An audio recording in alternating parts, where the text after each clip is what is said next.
आज हमारे अंदर बस एक ही इच्छा होनी चाहिए, मरने की इच्छा, ताकि भारत जी सके।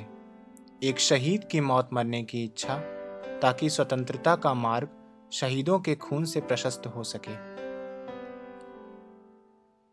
हेलो दोस्तों, हिंदी दर्पण में आपका स्वागत है। आज हम बात करेंगे 20वीं सदी में सैन्य शक्ति बनाकर अंग्रेजों से लोहा लेने वाले भारतीय क्रांतिकारी नेताजी सुभाष चंद्र बोस के बारे में। नेताजी सुभाष चंद्र बोस का जन्म उड़ीसा के कटक में, जो उस समय बंगाल प्रेसिडेंसी का हिस्सा था, 23 जनवरी 1897 को हुआ था। उनके 7 भाई और 6 बहनें थीं। उनके पिता जानकी नाथ बोस कटक के मशहूर एडवोकेट थे और उन्हें अंग्रेजों की तरफ से राय बहादुर की पदवी भी मिली थी।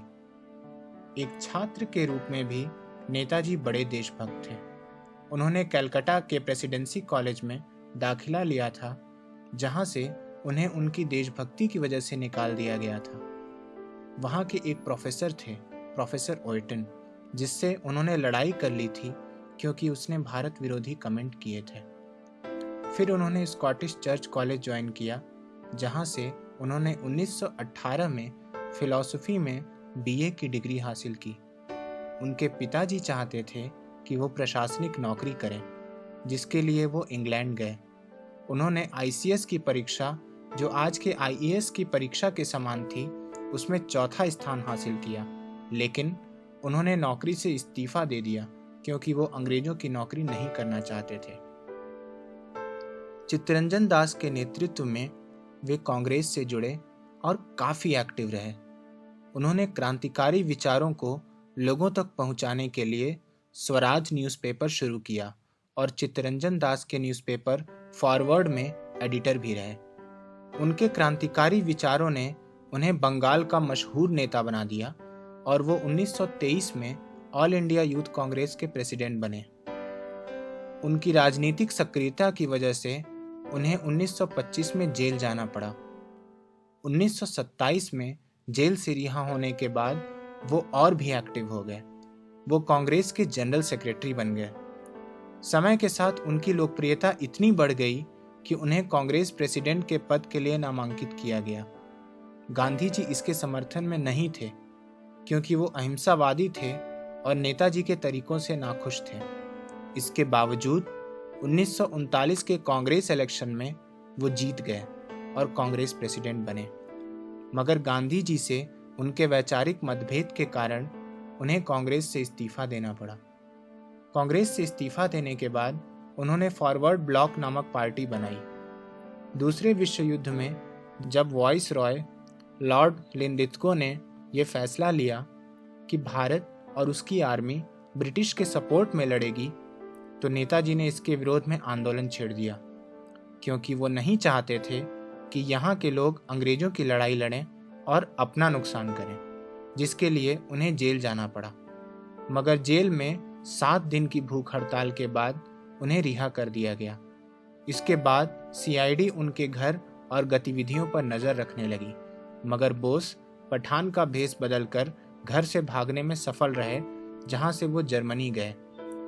वो जर्मनी में हिटलर और कई मिनिस्टर्स से मिले। उनका मानना था कि युद्ध में ब्रिटिश के खिलाफ होने के कारण उन्हें जर्मनी से मदद मिलेगी। वहीं पे जर्मनी में रहने वाले भारतीयों ने उन्हें नेताजी की उपाधि दी।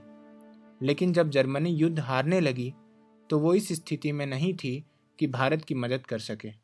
जब नेताजी को ये बात समझ आ गई, तो वो एक सबमरीन से जापान निकल गए, जहां उनका बहुत अच्छा स्वागत हुआ।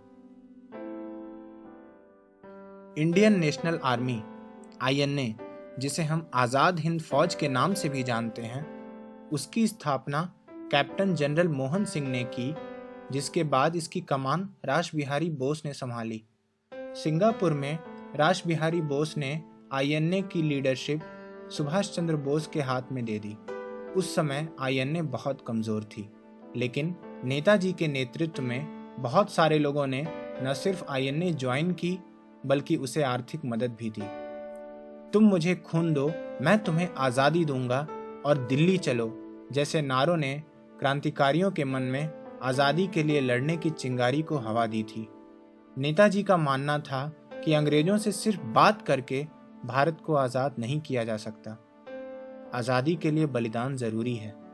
उन्होंने कहा था कि इतिहास में कभी भी सिर्फ बातचीत करके कोई ठोस परिवर्तन हासिल नहीं किया गया है।